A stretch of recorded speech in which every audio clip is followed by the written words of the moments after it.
Hello, and welcome to Nerddolatry.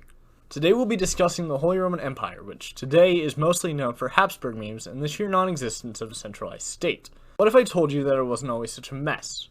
What if I told you there was a period of time where it was perhaps the most powerful state in Western Europe? Now you may be asking why it became such a mess and the imperial government so weak. Well, the Holy Roman Empire lasted just shy of the 1,000-year mark, so naturally that's a lot of history. But for most of that time, it was just as united and strong as its neighbors. Whether or not that's boosting the empire or putting down France is up to you. But for the sake of brevity, we'll go from the 900s to the 1300s, and hopefully at some point soon, the 1300s through to the 1800s and the collapse of the HRE. Our story begins in the year 911 with the death of Louis the Younger, the last ruler of East Francia to belong to the Carolingian dynasty. Who were the Carolingians? They'll get their own videos soon enough, but suffice it to say that this guy, Karl the Great, or Charlemagne if you have class, conquered all this, burning pagan holy sites, and spreading lowercase letters wherever he went. Now, this empire has several names, from the Carolingian Empire to Francia, or the Frankish Empire. But the most important one, and the official one when the Pope gave Karl a Christmas present in the year 800 for conquering Italy, was the Roman Empire. But I'm getting off track. Charlemagne dies and the whole thing goes to his son, but when he dies, he divvies it up between his heirs. And that's how France and Germany happened. Please ignore the disgusting border country. The Carolingians would continue to rule the realms for a while as kings, but when Louis the Younger died, there was a bit of a crisis. In a more modern monarchy, that's a bit of an oxymoron, isn't it? The realm would go to the nearest male relative, in this case, King Charles the Simple of West Francia. But this is the 9th century, they didn't even have the Black Death yet, let alone consistent dynastic law. So the nobility elect one of their own as King of East Francia, Conrad I.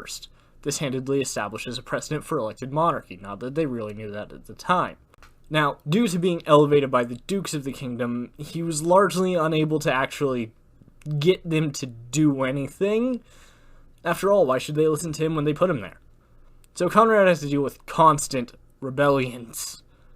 Amusingly, he nominated his biggest rival to succeed him, Henry the Fowler of Saxony.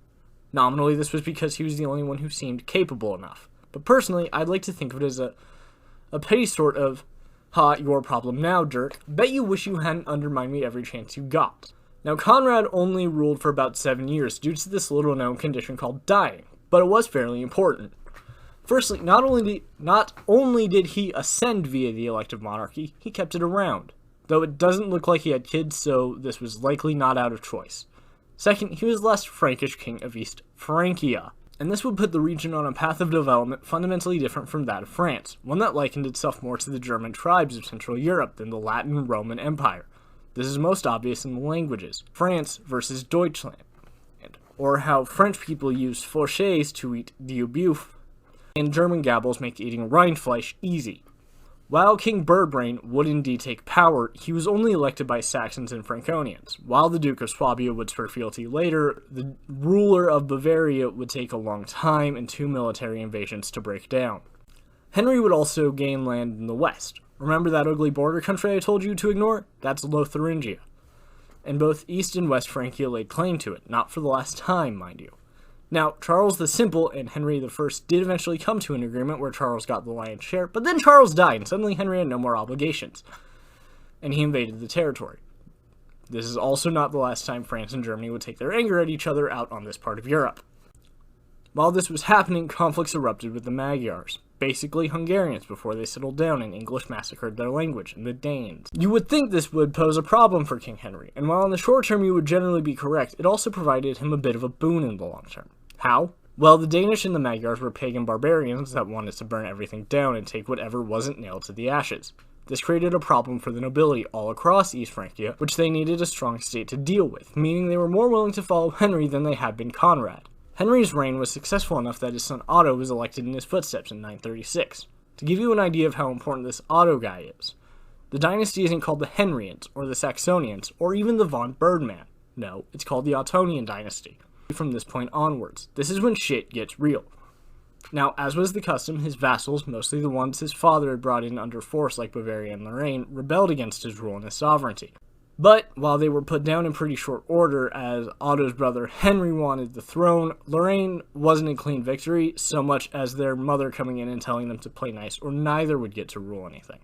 Now, Otto was pretty dictatorial compared to Henry or Conrad, who both pointed to their elections and deals with the church. Prior to Otto, if you wanted to be baron of whatever state, you mainly needed noble lineage. That's not how Otto worked. You wanted to be important to Otto's East Francia, now being known as Germany, you had to be loyal to Otto. But if you were of rank, it was actually really hard to piss him off. His brother rebelled twice and was made Duke of Bavaria to indent him to Otto, something he employed with many nobles. But his means of dealing with the rebellious commoners was a lot simpler. It was murder. Otto wasn't exactly a warlord who went on bloodthirsty wars of conquest and slaughter, but there were a few major exceptions. First was when the ruler of Bohemia, Duke, I'm going to guess Boleslas, stopped paying tribute around Otto's coronation. The war would last in the form of border raids until 950, when Otto took a castle and Boleslas agreed to pay tribute again. The second was when the Slavic pagans in the east tried to break away during Henry's rebellion. The third was his conquest of Italy by way of his wife's claim to the land, of which there were 2 attempts. The first was a success, but it wasn't able to stick, and the loss of face and rumors that he would favor his German-Italian sons over his elder, wholly German ones caused a rebellion, though it was put down and he was able to re-establish order. Later, the Hungarians would invade Germany again, but Otto was able to push them back at the Battle of Lechfeld. The resultant German victory was a great boon to Otto and ended Magyar invasions of Western Europe. After this, when the King of Italy, nominally still Otto's vassal, attacked the Pope, the Papal States requested Otto's intervention on their side. Now remember, Charlemagne got to be emperor as a Christmas present because he conquered Italy. So Otto told the Pope he'd help if he got to be an emperor. Now that doesn't sound like a big deal, it's just a new title. But remember, there was only one real empire by this point, the Roman Empire.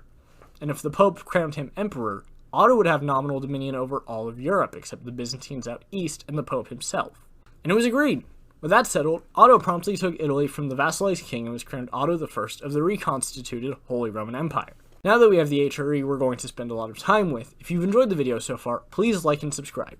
Now, we're skipping ahead a bit to the 1100s or so, as there isn't a lot in between Otto I and then that caused unique problems within the empire. Yeah, the nobility kept resisting everything, but they did that in England and the Byzantine Empire as well. But the investiture controversy would go on to cause massive problems for the Holy Roman Empire.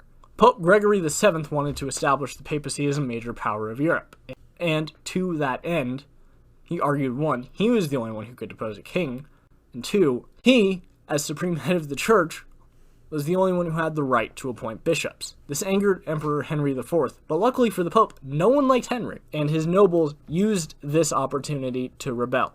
This showed just how dependent the emperor was on the hereditary nobility and good relations with the church, which weakened the monarch as an institution.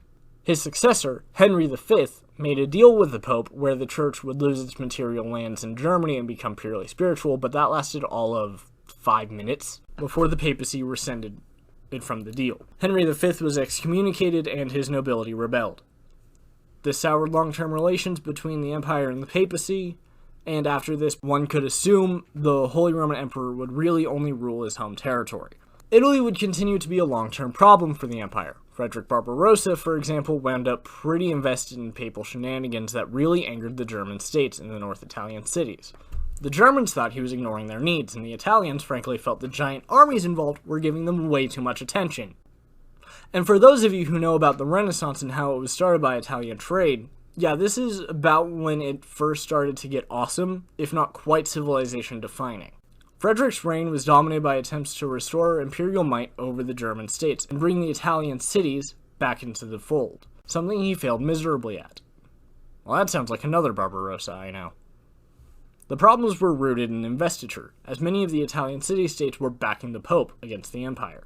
Now, things have been going pretty bad for the empire, so let's talk about some good stuff. The Baltic coast was becoming dominated by German cities in the north, who would later form the Hanseatic League in the 1200s. But it got started in the mid-1100s. We already discussed the Italian states were really rich, and while they'd won a great deal of autonomy, there would have been internal trade that helped spread some of that out of Italy, much like it would the Renaissance later on. Plus, Emperor Henry VI got a lot of money via capturing Richard the Lionheart of England, whom he made acknowledge his suzerainty and withdraw part of their French lands. He also conquered Sicily. No, not the tiny island. Kingdom that dominated southern Italy, and also the island. Granted, he failed to make that big glorious crown hereditary, and his conquest of Sicily would ultimately cause problems with the Pope, but that's still more than his dad did. Plus, everything annoyed the Pope except Crusaders destroying the Holy Land. It's fine. The next emperor we'll talk about is Frederick II, who at least did more than Barbarossa, who I'm developing an irrational annoyance with. His rise to power was impeded by the papacy and the princes, as is custom, but South Germany was loyal enough he could establish a power base that he promptly threw out on crusades that won him Jerusalem, but also left him vulnerable to the princes, who extracted the statutes in favor of the princes from his son, who he had placed as regent. And they won even more autonomy from this. Those crusades did not win him friendship with the papacy, who joined the still rebellious Italians. To Frederick's credit, though, he did prep for the Mongols when they showed up, ultimately unneeded when they stopped at Poland, but hey, better to prepare for a Mongol force that doesn't happen than not for one that does. He also used Jews from his conquest of the Levant to help translate Greek and Arabic texts instead of, expelling them. Good guy Frederick. Tragically, towards the end of his life, things got messy and stayed that way for a while. No one was quite sure who should succeed him, and they didn't figure it out in time, leading to the Interregnum. Conrad IV, Frederick's son, and Henry Rasp duked it out for a couple of years before Conrad died in 1254, but that didn't mean Rasp got to be emperor, since the side that supported Conrad just found someone else, and he died 3 years later anyway. This went on for a while, with the Cornish nobleman and Alfonso X of Castile also being notable candidates for the HRE. Finally, the longest government shutdown in history came to an end with the rise of Henry VII, part of the House of Luxembourg. Generally the compromise candidate, he was German enough that the princes didn't think he would aid France too much, but he'd sworn fealty to Philip the Fair of France because the empire was so weak and in chaos. Meaning that if something went really bad with them, France had leverage over the emperor. He actually spent a lot of his reign trying to restore Italy, and unlike certain red-headed emperors, actually had some modicum of success. To the point where Dante wrote extensively in the Paradiso that he was the savior of Italy and would bring the church back under control. Unfortunately, it didn't last, and after Henry VII died, Italy would start breaking away from the empire again.